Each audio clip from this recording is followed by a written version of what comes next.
¿Cómo están? Muy buenas noches. Habemos algunos que estamos contentos. Nada, sin comentarios. Señora, estamos hoy para hablar de un tema que se está desarrollando en nuestro país, aunque no tal vez con la intensidad de vida porque están ocurriendo muchos otros sucesos, y es la reforma electoral. Y hoy vamos a centrarnos en algunas cuestiones técnicas de la reforma electoral con dos personas que están muy involucradas en todo el proceso y en todos los ámbitos que hacen referencia a esta reforma, que son los que dirigen una fundación que hace muchos años trabaja en esto, que se llama Semillas por la Democracia, y están con nosotros Marta Ferrara, su directora, y Guzmán Ibarra, su director. ¿Qué tal, Marta? ¿Qué tal, Guzmán? Gracias por estar con nosotros. ¿Qué tal? ¿Cómo estás? Un gusto estar acá contigo. Muy buenas noches a toda la audiencia. Y bueno, aquí a las órdenes para discutir este tema. Guzmán, ¿cómo estás? Buenas noches, gracias Enrique por la invitación, un saludo a la audiencia. Les invitamos a ustedes porque creo que están protagonizando un poquito, y quiero que me permitan decirlo así, con la resistencia intelectual, que no es lo mismo que la resistencia fáctica, ¿verdad?, al tema de abrir las listas en nuestro país, al tema de desbloquear las listas en nuestro país. Un reclamo que se instaló hace muchos años en el electorado y sobre todo en algunos elementos de la clase política. Y nada, queríamos primero entender un poquito por qué. Comienzo contigo, Marta, y después le escuchamos a Guzmán. Bueno, antes que nada me gustó eso de la resistencia intelectual, lo cual me implica ser siempre políticamente correcto. Nosotros venimos, como ya bien lo dijiste al inicio, trabajando este tema ya desde hace bastante tiempo, digamos, mucho antes de que se instale en la agenda política y en la mediática. Ahora aproximadamente unos 4 años que con Guzmán venimos trabajando el tema del Código Electoral paraguayo, sus fortalezas, sus debilidades y las necesidades que tiene de modificación. Entonces es como que no es un tema nuevo, ¿verdad? Y lo que nosotros pretendemos desde Semilla es básicamente analizar los efectos políticos de una reforma electoral. No solamente lo que tenga que ver con el voto preferente o desbloqueo, sino también los otros puntos.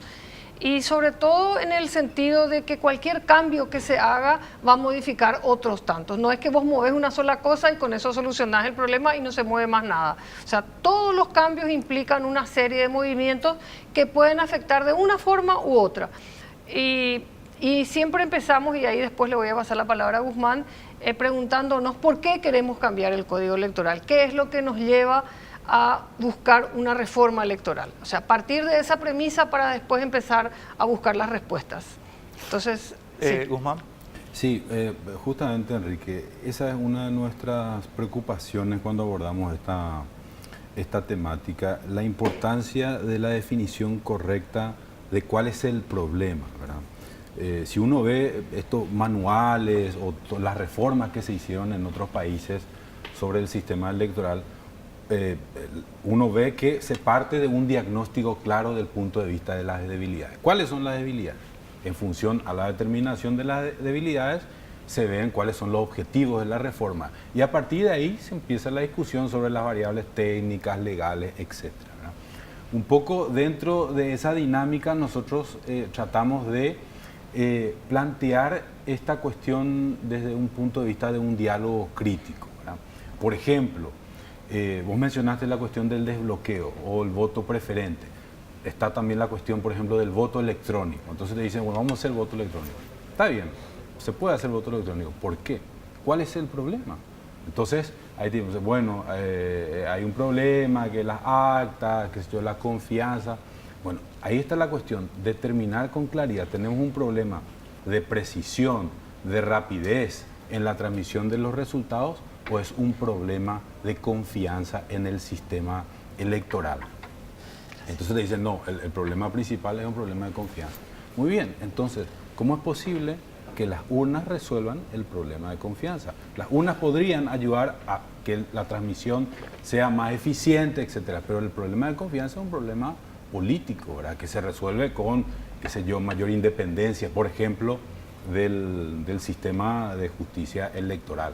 Entonces, esa es un poco nuestra pretensión de plantear un debate donde no sea una cuestión del punto de vista dicotómico, uno está a favor de algo o en contra de algo, sino en función al problema tratar de ver cuál es la solución más oportuna, ¿verdad? Les planteo entonces, para tratar porque yo Marta sabe que estoy metido también en el tema electoral desde el día cero. Pero entiendo que se está discutiendo el asunto del voto electrónico, del TSJE, de los sistemas de control, pero yo quiero concentrarme un poquitito en el reclamo que tiene la ciudadanía sobre el sistema de listas cerradas. Y ahí, Guzmán, vos planteaste una cuestión que es central, y yo comparto que es, ¿cuál es el problema de nuestro sistema electoral con respecto a las listas? Y si me permitís plantearte mi visión, y que ahí ustedes me contestan, referido exclusivamente al tema de las listas cerradas, ¿verdad? No estamos entrando en los otros elementos que sí los hay y que amerita otros programas incluso, ¿verdad? El problema, Guzmán y Marta, de nuestro sistema electoral es que se está deslegitimando. ¿Por qué? Porque la gente siente que no es la persona que quiere la que está en el Congreso. Y en consecuencia, no solo en el Congreso, en las juntas municipales, en las juntas departamentales, en consecuencia hay una pérdida de sustentación política de todo nuestro sistema. Entonces, ustedes pidieron que se plantee el problema, creo yo que ese es el problema, a este respecto. Y en consecuencia, bueno, ¿cuál es la solución? Te tiro dos cositas y me callo. Desde el punto de vista ideal, yo personalmente tengo una filosofía que no la puedo aplicar porque el artículo 118 de nuestra Constitución me lo prohíbe. Y yo creo que el sistema se soluciona con el voto uninominal mayoritario. Un sistema mayoritario. ¿Es verdad? Claro. Entonces, no puedo meterlo porque el 118 me dice que va a ser representación proporcional. Ahora, en la representación proporcional, ¿tengo o no tengo salida? Tengo salida. El desbloqueo de listas. ¿Qué hacemos? Bueno, esa, por ejemplo, es una buena formulación del punto de vista del problema, ¿verdad? Cómo la gente, y efectivamente es como decir, la gente observa a la clase política el rendimiento. El voto preferente, la idea del voto preferente desde el punto de vista teórico es eso, acercar a la ciudadanía con los representantes y de esa manera tener una mayor rendición de cuentas. Pero principalmente esta sensación de saciedad desde el punto de vista de yo elegí a la persona que yo quiero. Esa es un poco la perspectiva. Y también se menciona un interés y hasta se le adjudica a la posibilidad del voto preferente de que no entren los indeseables. También se le suma eso. Si fuera una lista desbloqueada, no entraría. Correcto. Definido así y viendo la posibilidad de plantear el voto preferente, es lo que nosotros decimos, bueno, está bien, es una posibilidad que puede ayudar a abrir los partidos. Ahora, veamos las experiencias en los países que establecieron alguna forma de voto personalizado, alguna forma de voto preferente y cuáles fueron las falencias que encontraron en este planteamiento, ¿verdad? Y a partir de ahí aparecen las críticas al voto preferente, esta cuestión de no mejora la calidad de la representación, debilita los partidos políticos, genera, digamos, porque como la disputa es intralista, genera mayor división, o sea, dentro de los partidos, problemas que ya tenemos latente actualmente, con listas cerradas y con listas bloqueadas. Y esa es una curiosidad. Los problemas que se plantean en términos de el voto preferente en los países que tienen habilitados son problemas muy similares a los nuestros con las listas cerradas. La baja calidad de la representación, no hay posibilidad de rendición de cuentas, así yo te prometo y después no cumplo, no hay posibilidad de eso. Sí genera esta saciedad. Y otra cuestión muy interesante, Enrique, es si uno ve los indicadores de satisfacción de la democracia, indicadores de confianza en los partidos políticos del Congreso, entre países que tienen voto preferente y lista cerrada, casi no hay diferencia. Quiere decir, esta es una hipótesis mía, de que el problema no puede centrarse en un solo aspecto del proceso electoral. Por esto que hablamos, el sistema electoral tiene varios elementos, variables que se conjugan. Y la introducción de una sola variable no va a permitir por sí misma hacer una serie de cambios. Sí va a lograr, estoy seguro, una saciedad inmediata desde el punto de vista del elector. Pero ¿cuáles son las consecuencias políticas que eso puede traer? Eso un poco es el planteo. El planteo. No es que esté bien o que esté mal, ¿verdad? Marta. Claro, digamos, los escenarios que se podrían plantear eventualmente y que se han visto en otros países de la región pasan un poco por lo que decía Guzmán. Esto, en vez de fortalecer a los partidos políticos, que es lo que se pretende con una reforma electoral, o por lo menos los que creemos en la democracia, creemos que una democracia sin partidos no es una democracia. Entonces lo que se pretende es buscar de alguna manera mejorar la calidad de la representación, o sea, mejorar la calidad de los representantes de los sectores políticos en los distintos ámbitos. Con el voto preferente o con la lista desbloqueada, lo que se ha visto en otros países es que se recrudece el dinero en las campañas. Es que cada candidatura es un propio partido, es una propia campaña. O sea, se pelean entre los propios candidatos por acceder a los recursos y cada uno hace su propia campaña. Entonces nos damos cuenta, por lo que nos contaron y lo que pudimos leer, de que esto hace que se incremente el internismo dentro de los partidos, cosa que ya vemos hoy, y que en escenarios de listas abiertas hace que todos los candidatos compitan entre sí. En vez de tener una lista, una campaña, digamos, sí, es cierto que se paga para estar en el primer lugar más, vamos a tener que todos compiten contra todos. Todos van a necesitar, no sé, $2 millones para poder entrar. Ahora, ahí Marta, y esto lo hablamos la vez pasada en la radio, hay una cuestión, es, fíjate vos que el elemento que vos estás usando para descalificar el sistema de desbloqueo es la incidencia del dinero. Y yo estoy totalmente de acuerdo contigo, solamente que esa es materia de otra ley, la ley de financiamiento político. En la crítica que hacen los colombianos y los peruanos, que son las que ustedes están manejando, porque les sigo siempre, Sí. Hay más otros países también. De República Sí. Dominicana. Está bien, Vamos vamos a ir a eso. Pero digamos, básicamente Perú y Colombia, la crítica central es el tema del dinero. Y el tema del dinero es un tema de la ley de financiamiento político. A ver, si nosotros hacemos desbloqueo sin ley de financiamiento político, estamos en el mismo problema de hoy. Ahora, Claro, es lo que hablábamos. Sí, o sea, exacto. una cosa no hace que Exacto. mejore, sino O sea, que es un por problema. eso, yo estoy de acuerdo, es un estoy problema- totalmente de acuerdo con ustedes. Por eso, si tenemos sistema de financiamiento político, el desbloqueo es un paso correcto. ¿O ustedes piensan distinto? Bueno, es que como nos decían incluso gente de Colombia, que estuvo hace poco un senador, no hay tampoco modelos perfectos. Puede ser que funcionemos con listas abiertas, puede ser que no. Pero el problema del financiamiento es clave y crucial. Vos sabés bien porque estuviste trabajando y estás muy interesado. Tenemos una nueva ley de financiamiento de Que no partidos. dice nada.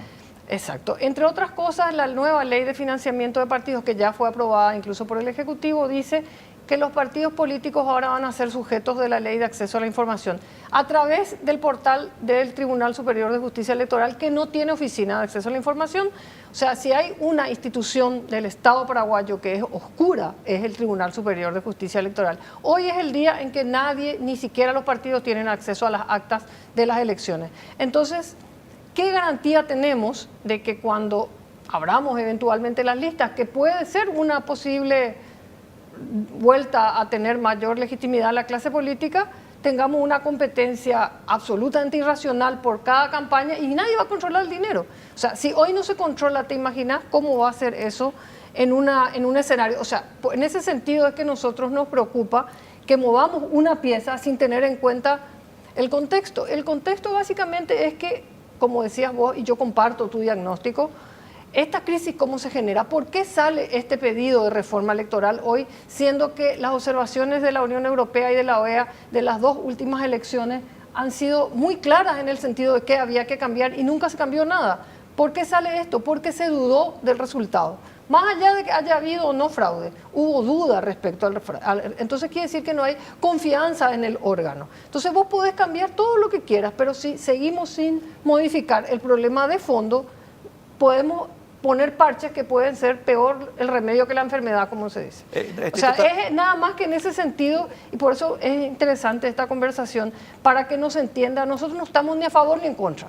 Nosotros lo que estamos tratando es de aportar elementos de juicio para que en el momento en que se apruebe realmente una reforma, si se aprueba, sea una reforma que sirva para algo, porque tampoco tanto trabajo, esfuerzo de parte de por lo menos algunos actores y preocupación para que finalmente lo que se cambie o no genere más problemas o no cambie nada. No, tenemos que irnos a la pausa, pero quiero este bloque cerrarlo diciendo, estimados amigos, sin reforma del sistema de financiamiento político en nuestro país estamos fritos, no hay caso. Esta ley nueva, es una porquería, nada, es un maquillaje, una estafa, eso nomás. A la vuelta de la pausa continuamos hablando de este punto.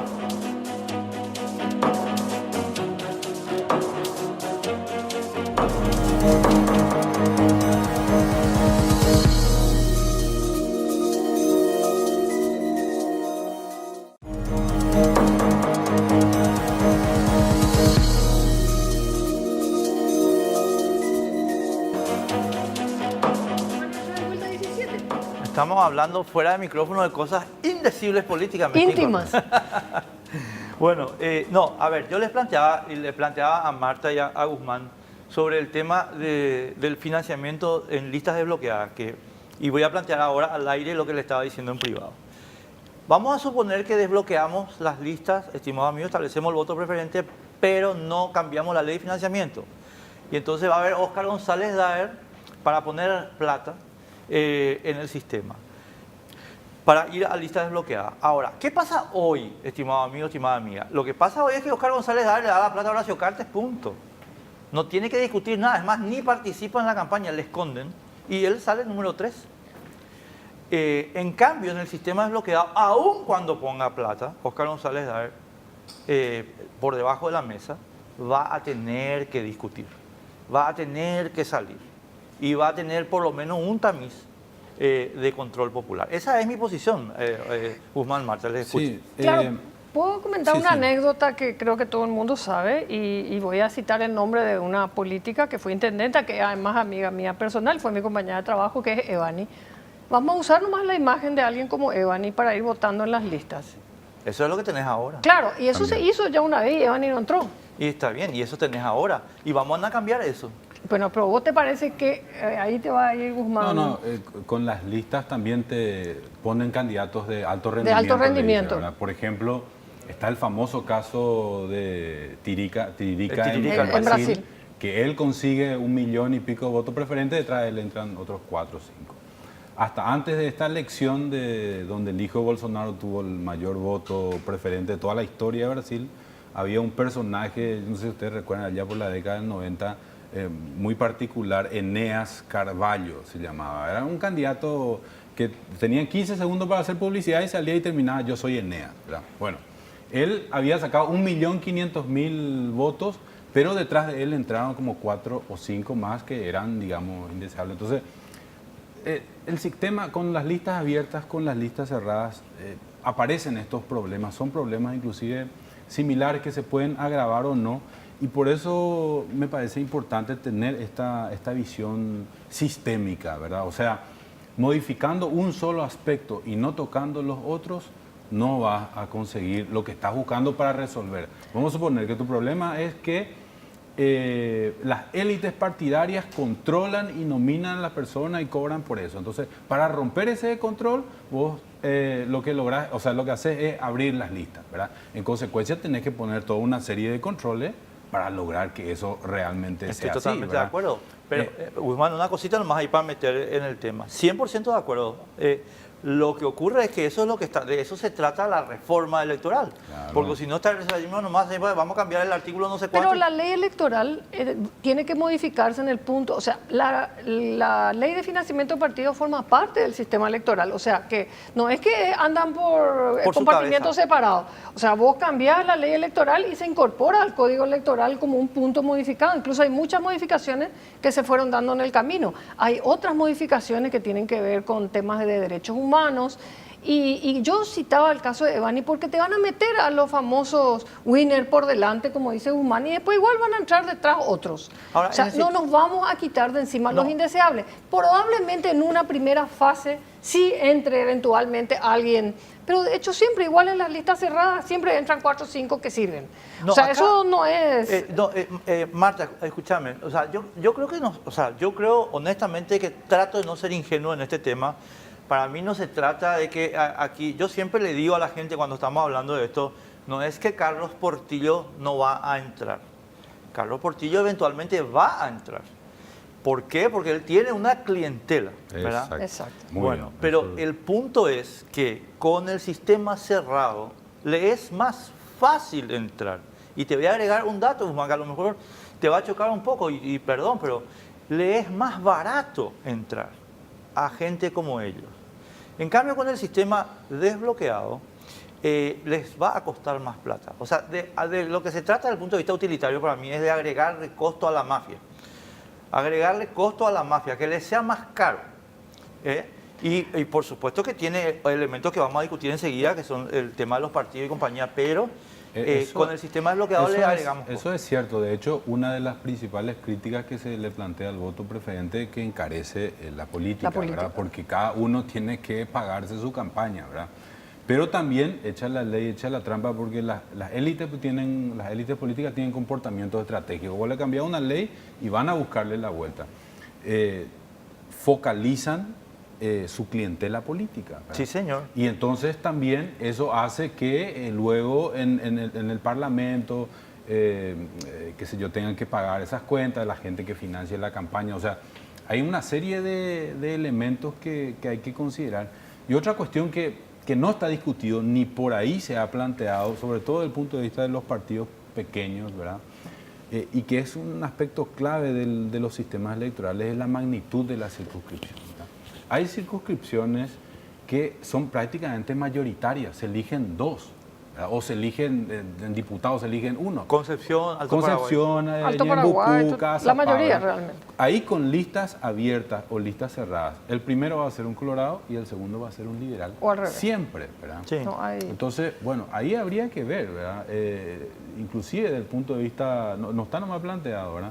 Pero desde el punto de vista constitucional, la posibilidad de discutir algún sistema mixto como el de representación proporcional personalizada, por ejemplo, como el famoso caso alemán o que hay en otros países, donde un porcentaje es un voto uninominal y el resto es un voto proporcional. Pero eso no está en discusión, ¿verdad? No está planteada esa discusión. Ahí nomás yo voy, una breve paréntesis nomás, totalmente de acuerdo.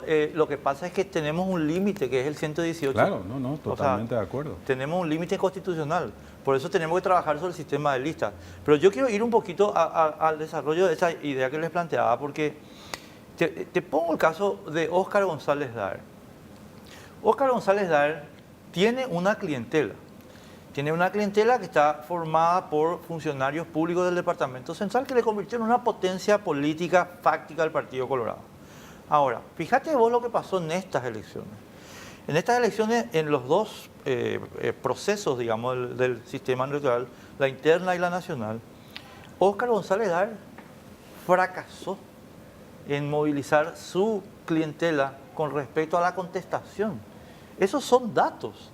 Fracasó rotundamente, pero ese fracaso hubiera significado la no entrada de González Daer con el sistema de lista desbloqueada, porque el fracaso se hubiera convertido en un voto preferente en contra de él. Y ese tema, Guzmán y Marta, para mí es, digamos, uno de los elementos que me dice esto es lo que tenemos que hacer. Voy a ser de abogado del diablo. Sí, vamos, eventualmente puede suceder que, bueno, vos tengas el voto preferente, González Daer está en la lista, o vos tenés un Portillo en la lista del Partido Libre para ponerte los dos para partidos... poner los dos iguales, pues son las dos porquerías iguales. Hay también porquería en otros lugares, pero no. Convengamos que son los partidos más grandes, tienen, por supuesto, es una cuestión matemática casi.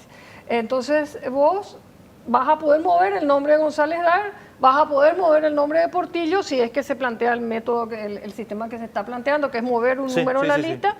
Y entonces la gente va a seguir votando al Partido Colorado y va a seguir votando al Partido Liberal y le vas a perjudicar a las minorías, porque probablemente hoy tenemos un escenario en el cual mucha gente bajó la cantidad de senadores colorados y los liberales también. O sea, incluso hubo emergencia de ciertos sectores minoritarios gracias a que se hizo una campaña para que ellos no entren, porque al no votarles ya no le votabas a ninguno. Hoy yo le muevo a González Daer, le muevo a Portillo de la lista y te van a más entrar voto colorado. más votos colorados, más votos liberales, y le vas a perjudicar de vuelta, que es el grave problema de nuestro sistema electoral. Nuestro sistema electoral es un sistema que no beneficia, no construye equidad. O sea, nuestro sistema electoral es un sistema con una estructura bipartidista en un país con un partido hegemónico, finalmente. O sea, es un sistema que favorece al bipartidismo con la hegemonía de un solo partido. El Partido Colorado probablemente, Guzmán me puede decir si estoy equivocada, es el partido probablemente más fuerte en todos los países de la región latinoamericana.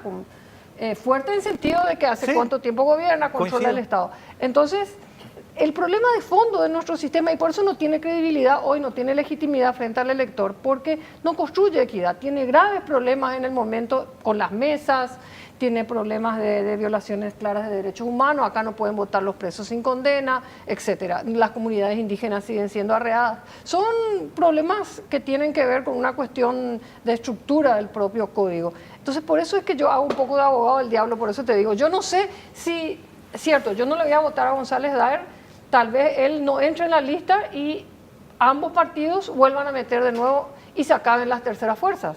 No, ahí Guzmán te escucho. Sí, es contrafactual, ¿verdad? No podemos saber. Yo no puedo saber si eso va a pasar. Lo que va a pasar, pero como hipótesis, planteada, digamos, como hipótesis, es cierto, hay una gran posibilidad de que exista rendición de cuenta vertical ahí, ¿verdad? Le hagan una contabilidad, no, este tipo le mandamos al lugar 30, ¿verdad? Podría pasar eso desde el punto de vista de una hipótesis teórica también, pero es probable, y también pasa en otros países, los indeseables igual entran, ¿verdad? Porque focalizan su clientela política. Entonces, ahora a González Daer o una persona ya no le va a tener que pagar al dueño del partido, al dueño de la lista, sino direccionar eso de un punto de vista matemático para conseguir los 10.000 votos que tenemos que... Y es más caro. Es claro, es lo que... Es más caro para él, pero es más caro también para los que no tienen dinero. Sí, pero ahí viene una Pero voy cuestión. yo, ahí menos vamos a entrar. No, atendeme, porque ahí viene una cuestión que es la que también tenemos que, a mi modo de ver, abre el tema, ¿verdad? Y es que en la interna, que a mi modo de ver debe seguir siendo obligatoria, porque es la base de la apertura de nuestro sistema político, en la interna, mi querida Marta y Guzmán, vos y yo, independientes, tendríamos más chances con menos plata. Acuérdense, o sea, lo que yo por lo menos estoy proponiendo, o lo que yo estoy tratando de defender es el doble voto preferente, es decir, en la interna y en la nacional. ¿Por qué? Justamente porque en los partidos políticos tradicionales hay movimientos que son independientes de las cúpulas, que ahora están totalmente marginalizados y sin embargo siguen funcionando dentro de los partidos. Eso también se abre en el doble voto preferencial.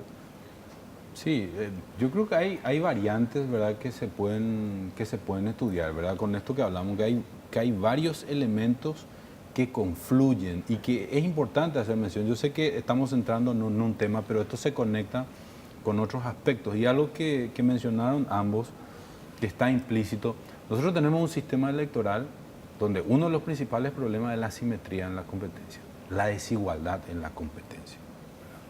Y además se basa en el recíproco control, sí, donde la mesa y toda la logística vinculada a la mesa tiene un peso extraordinario. Con voto preferente, la disputa va a ser quienes de los nominados, los candidatos, tiene a su personero en la lista y quién tiene. Es correcto. Entonces, la tensión, o sea, si no se cambia la estructura de la mesa, ¿verdad?, la dinámica de la mesa, o sea, ahí también tenés un problema potencial. Y una de las cosas, para ver nomás lo que pasó en otros países, la cantidad de impugnaciones que hay a las actas.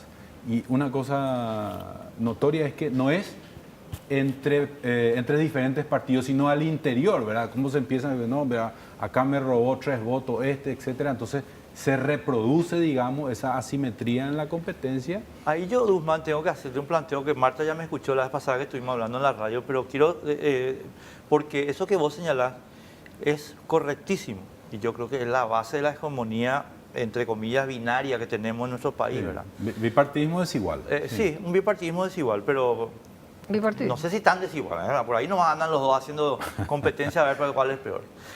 No, a donde quiero llegar es lo siguiente.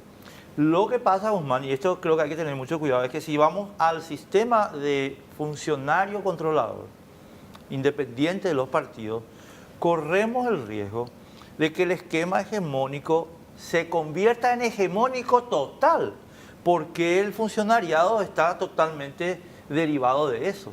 Entonces vos me puedes decir, mira que en la Argentina tenemos los maestros, y pues sí, pero en Paraguay los maestros son operadores del Partido Colorado. Correcto. Y esto yo no lo estoy inventando, estimado amigo, el presidente del mayor sindicato de profesores del Paraguay es un activo militante de Colorado Ñeteté. Y lo digo con mucho respeto, porque yo le quiero mucho a él, o sea, hemos trabajado contra Cartes juntos, ¿verdad? A veces no, pero estoy señalando el hecho de que cuidado con la idea utópica de que vamos a poner acá maestros y los maestros son uruguayos. No, son maestros paraguayos y son colorados. Eso está claro. Y además, digamos, llevando ese argumento, es bastante probable, si hace un sorteo completamente aleatorio, te va a salir también un 60% Colorado y aleatorio. 40% liberal. Y sí, así te va a salir. Lo que pasa ahí es que va a cambiar la lógica, ¿verdad? O hay una posibilidad que cambie la lógica del punto de vista de que ese individuo no va a responder del punto de vista orgánico a un partido político, sino responde en cuanto a su responsabilidad civil y personal. No, está bien, ¿verdad? Digo que cambia la lógica porque no va a ser nominado por el partido político. De todas maneras, nosotros tampoco estamos planteando, ni se planteó, digamos, que esto pase del control de los partidos a ser carga pública. Eso, digamos, está en discusión. Creo que hay posibilidades intermedias que pueden hacerse de forma progresiva. Tenemos que ir a la pausa, pero yo quiero tirar nomás así. No, yo lo que le dije a Rafa Filisola, porque estuve discutiendo con él este tema, es lo siguiente. El mutuo control, hasta el 65% aprox de las mesas que están mutuamente controladas, funciona, y pongo esto subrayado, relativamente bien. Donde no funciona bien el mutuo control, donde no hay la mutualidad. Entonces ahí sí se ponen las cosas y, claro, y como dice Paraguayo, ¿entendés? Entonces sí, yo estoy totalmente de acuerdo que de repente tenemos que entrar a una solución mixta, pero no en menoscabo del mutuo control. Para poner un ejemplo que no tiene nada que ver con temas electorales, la base, estimados amigos, de la paz que tenemos desde el fin de la Segunda Guerra Mundial a nivel planetario se basa en un concepto tremendo desde el punto de vista ético. Se llama la destrucción mutuamente asegurada. Es el elemento que construye la paz entre Estados Unidos y la Unión Soviética, ahora Estados Unidos y Rusia. Y si nosotros descartamos eso que es utilitario pero lógico, vamos a entrar en Honduras muy hondas. Tenemos que ir a la pausa. Espérame, Martita, espérame. Pausa.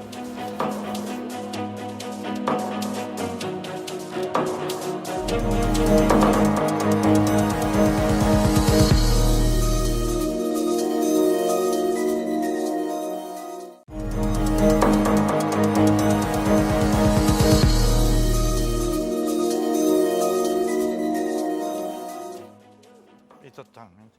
Bueno, las cosas que estamos hablando acá. Las Honduras más hondas. Casi una película pornográfica. No. Una cosita. No, Marta y Guzmán, lo que estábamos hablando fuera de aire, pero vale mencionarlo, ¿verdad? Vos me decías fuera de aire que aquí donde se termina de perder la confianza en el sistema electoral es en justamente la destrucción del esquema de mutuo control en el TSJE.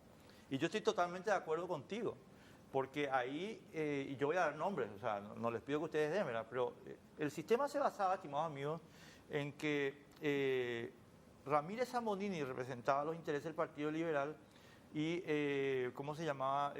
Morales representaba los intereses del Partido Colorado. Era un control mutuo con un tercero, digamos, equilibrante. Ahora, Ramírez Zamonini tiene dos problemas, y hay que decirlo. Primer problema, está añoso, ya no es aquel Ramírez Zamonini.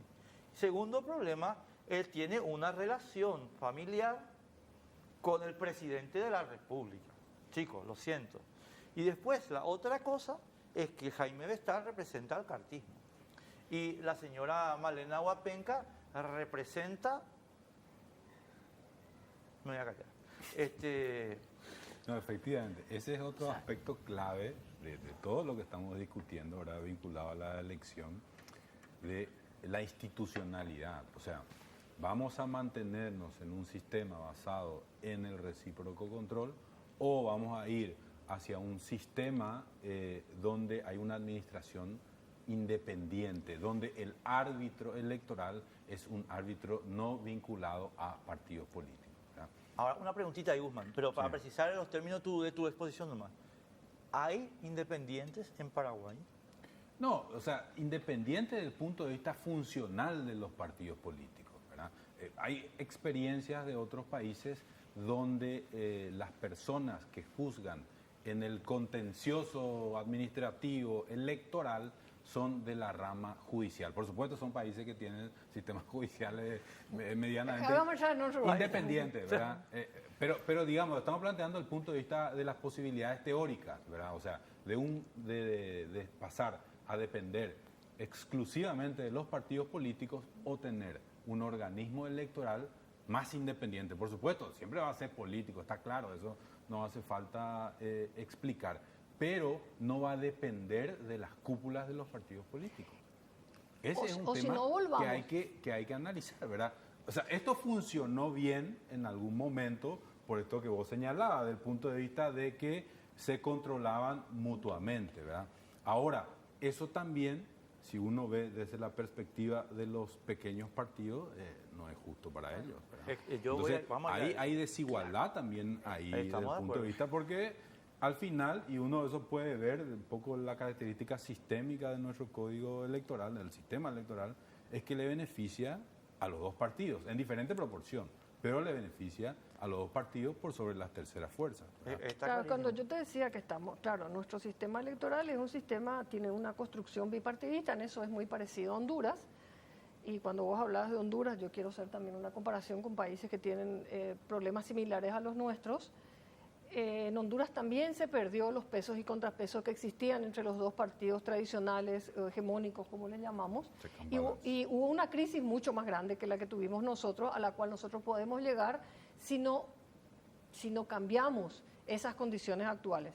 Podemos volver al modelo tradicional que tuvimos hasta ahora, que es desigual porque no permite, no hay equidad con respecto a las terceras fuerzas, pero por lo menos mantiene el equilibrio y la credibilidad en el sistema. Hoy, como está, nosotros corremos el riesgo de llegar a una próxima elección. Mucha gente está hablando hoy de una Asamblea Nacional Constituyente. De hecho, yo creo que la reforma electoral se está haciendo para poder llegar a cualquier elección próxima con cierta credibilidad, pero no estamos haciendo las tareas correctas porque no estamos respondiendo la pregunta que nos hicimos al empezar el programa. ¿Para qué queremos cambiar el sistema electoral? La gente no cree en ese esquema, ya perdió la credibilidad. Sí. Entonces vamos a hacer todos los cambios, pero si no hacemos los cambios de fondo, vamos a tener el mismo problema en la próxima elección, en una constituyente, en elecciones municipales, etcétera. Entonces, hay que sincerarse, yo creo que... Después, otra cuestión, ¿verdad?, que a lo mejor no es muy popular, Enrique, pero es importante decirlo, ¿verdad? A pesar de que yo adscribo a esta visión así neoinstitucionalista y cómo las instituciones pueden ir, digamos, marcando algunas conductas,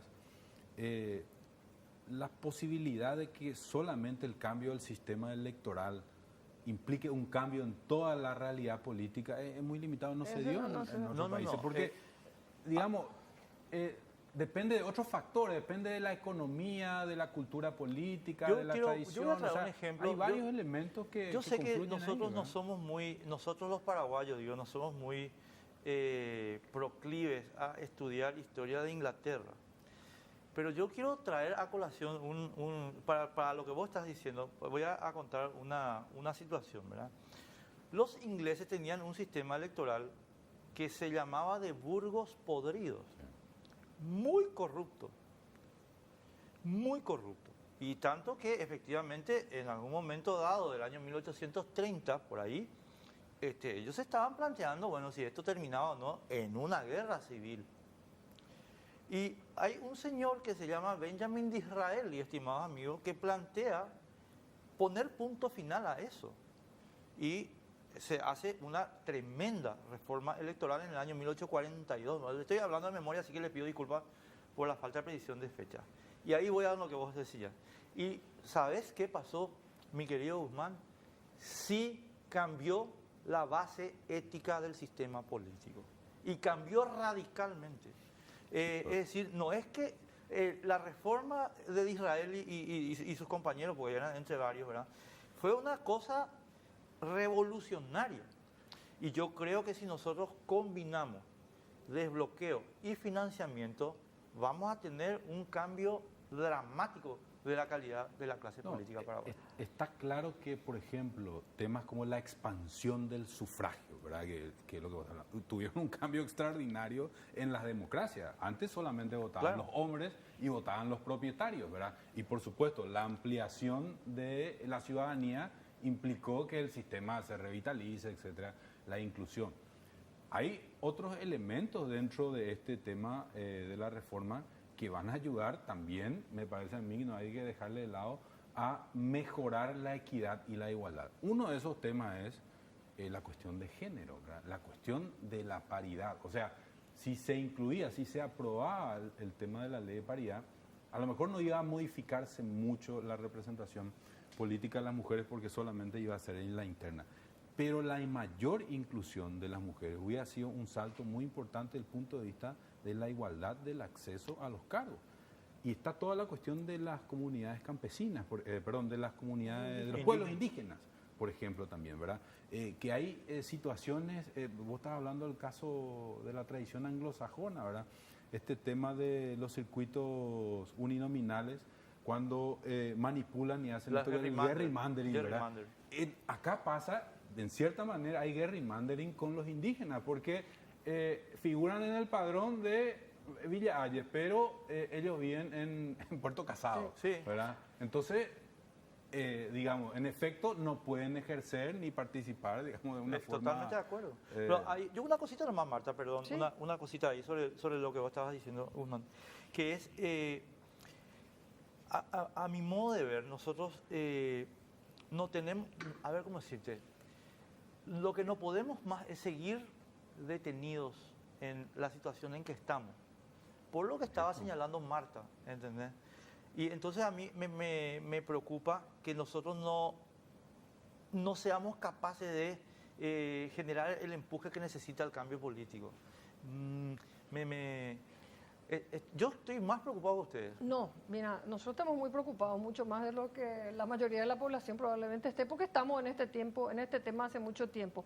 Pero yo incluso te digo algo, si nosotros hiciéramos las tareas como tendríamos que haberlas hecho para mejorar el control del financiamiento político, probablemente no teníamos ni siquiera el problema de estar discutiendo hoy el desbloqueo. Estoy totalmente de acuerdo contigo. Porque ese es el fondo de la cuestión. O sea, nuestro problema de fondo es la calidad de la representación. ¿Por qué? Porque fue cooptada por el dinero. Exacto. Y el dinero representa a distintos intereses, a sectores mafiosos, a sectores... Pero acá, Marta, hay que decir una cosa también, Guzmán, Marta ya me escuchó 1.000.000 de veces, así que te pido 1000 disculpas. No, igual escuchaste a mí también decir lo mismo. Porque los candidatos son los que tienen que ser personalmente controlados, estimado amigo, por eso esta ley nueva es una estafa, porque habla de los movimientos y remite a justicia electoral. No, señores, CEPRELAT, Contraloría, Banco Central del Paraguay, Fiscalía, tienen que fiscalizar a cada candidato, su cuenta bancaria, la de su mamá y su abuela.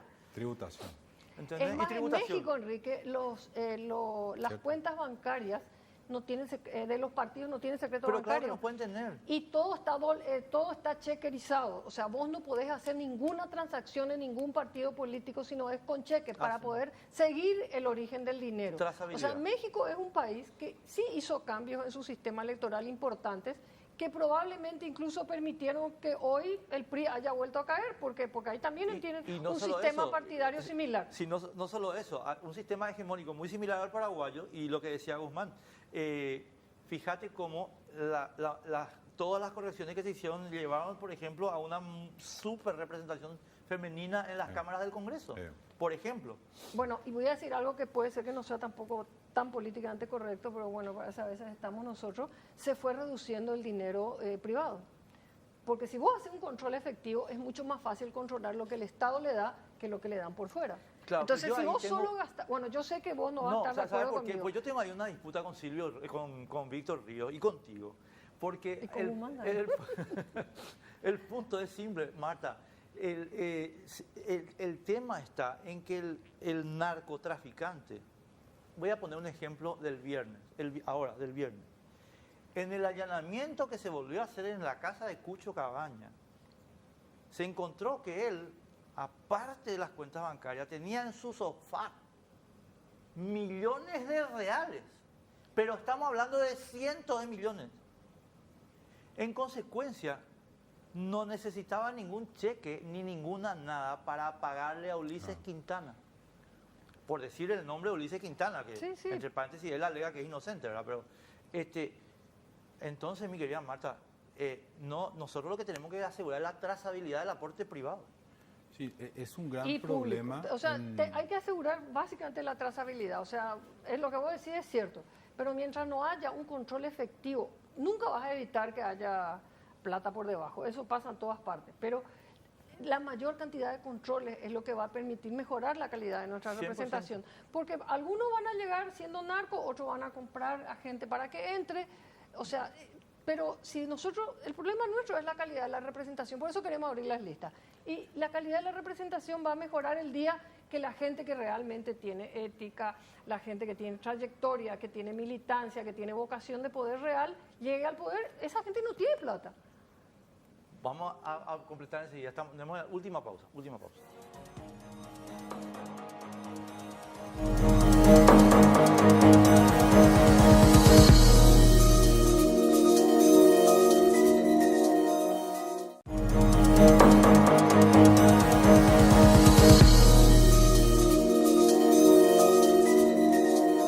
Último bloque. Nos quedan 7 minutos, señores. 7 minutos. Así que yo me voy a callar.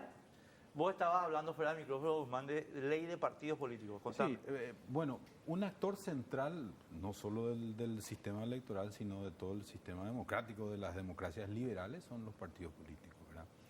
Hoy en día, inclusive, se habla mucho de la redefinición de los partidos políticos, que ya no son los únicos actores, que aparecen otros actores. O Las que iglesias, aparecen, por ejemplo. Las iglesias. Tienen Va de frente a bancada. Satanás. ¿Qué te pasa, Marta? No, pero es que es real. O sea, cuando vos te planteas este problema de la falta de legitimidad de la clase política y de representación, vos vas viendo que van surgiendo actores que quieren reemplazar y que de hecho reemplazan a los partidos. En Brasil hay una bancada entera del partido evangélico. Sí. Sí, Y varios acá partidos, y acá. sí. Pero En es que, Colombia es que yo también. creo que en la ley de financiamiento político, mira lo que te iba a decir, Guzmán, yo creo que en la ley de financiamiento político hay que poner el financiamiento a las iglesias. Claro.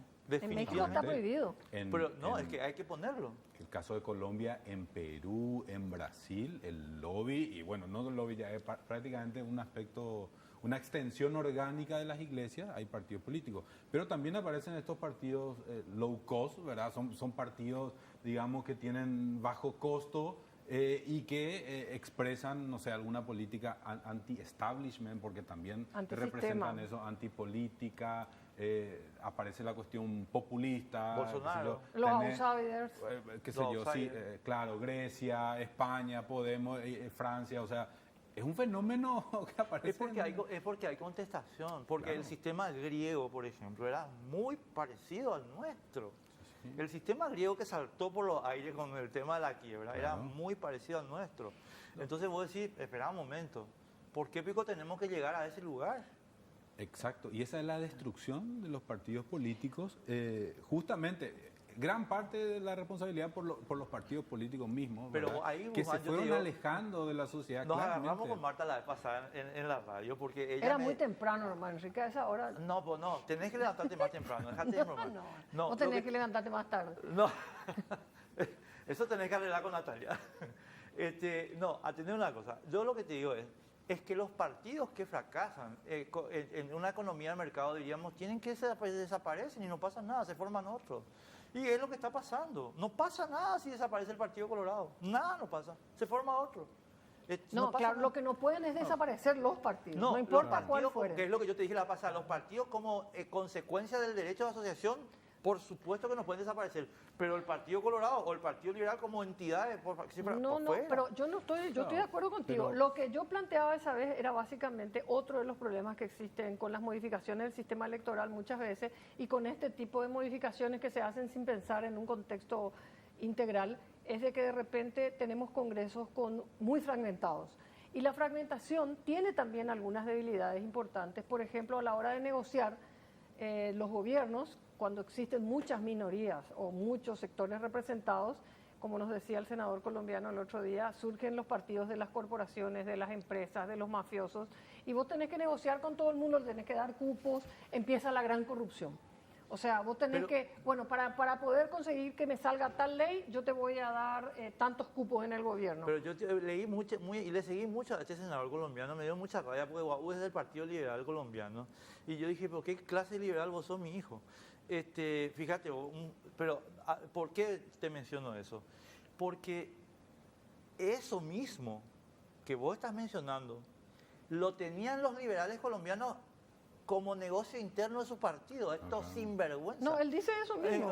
¿Entendés? Entonces, mejor Sí, lo sí. abrimos Sí. y en todo caso queda expuesto, como dicen ahora, visibilizado, y no escondido adentro del partido. No, incluso dice cómo perdió el Partido Liberal y la cantidad de votos que tenía antes y de representantes y lo ese que es un tiene caso, ahora. Guzmán, que a mí me encanta, el de Colombia me gusta muchísimo, por eso están tan enojados los colombianos. Yo lo quería traer al colombiano a la radio, pero se me fue más temprano que nuestro... Se quedó muy poco Sí, tiempo. pero por lo siguiente, el caso del Partido Liberal Colombiano es un caso clásico de un partido hegemónico que desaparece y no pasa nada. Prácticamente. ¿Entendés? Desaparecieron, chao. ¿Por qué? Porque son unos bandidos. Y está muy bien que hayan desaparecido. No, pero él te dice eso, él lo dijo públicamente en las reuniones con las bancadas, él explicó, o sea, el problema que ellos tuvieron porque ellos están planteando de vuelta salir de ese modelo, y él incluso nos decía... Están planteando porque son unos bandidos Claro, no, pero frustrados. él te dice, él lo que nos decía era que tampoco existe el modelo perfecto, o sea, vos cuando un modelo se agota, vos tenés que cambiar al otro, y no quiere decir que el otro te va a funcionar para siempre, lo que tenés es que tener la capacidad de darte cuenta cuando las cosas no funcionan, y cambiar y volver a cambiar. Él nos decía, ustedes pueden entrar ahora en unas listas abiertas, lo que tienen es que saber qué les puede pasar y tienen que tener la capacidad de poder salir el día que de vuelta tengan problemas. Lo paradójico es que por los mismos motivos que ellos quieren entrar a las listas cerradas, son los motivos que acá se argumentan para hacer las listas Claro, abiertas. pero ¿verdad? vos sabés que yo leí muchísimo lo que dijo el tipo y me senté a pensar y a pensar, y el tipo no puede salir de una cuestión, y es que el sistema tiene falla porque el sistema de financiamiento tiene falla. No,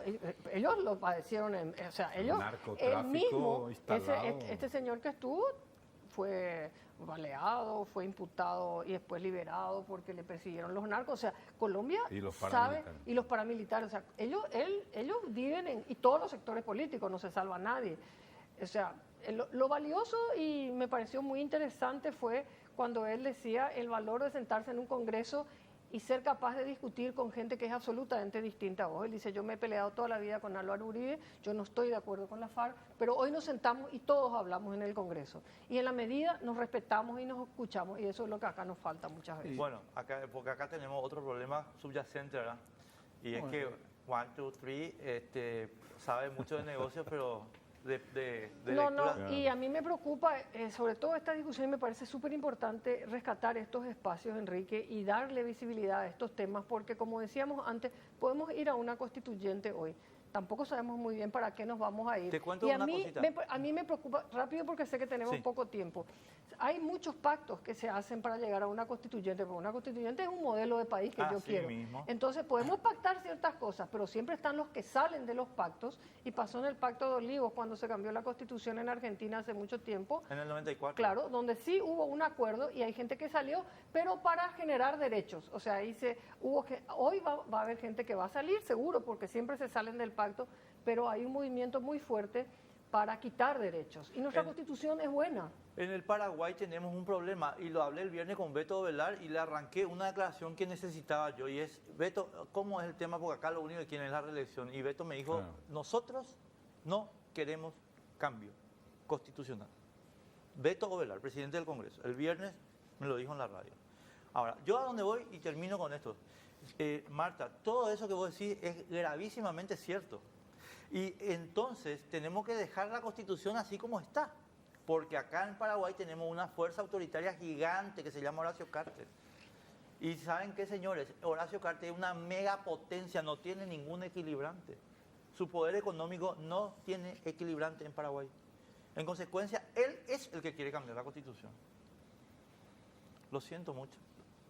Sí, yo por razones históricas también me parece que el único incentivo para cambiar la Constitución es la reelección. Claro, pero si No, pasa- además, una constitución la hacen los constituyentes. El problema nuestro es la calidad de la representación. ¿Quién va a escribir la constitución? Muchísimas gracias, señora. Tenemos que irnos. Ya, chao. Nos vemos. Nos vemos el domingo que viene. Chao.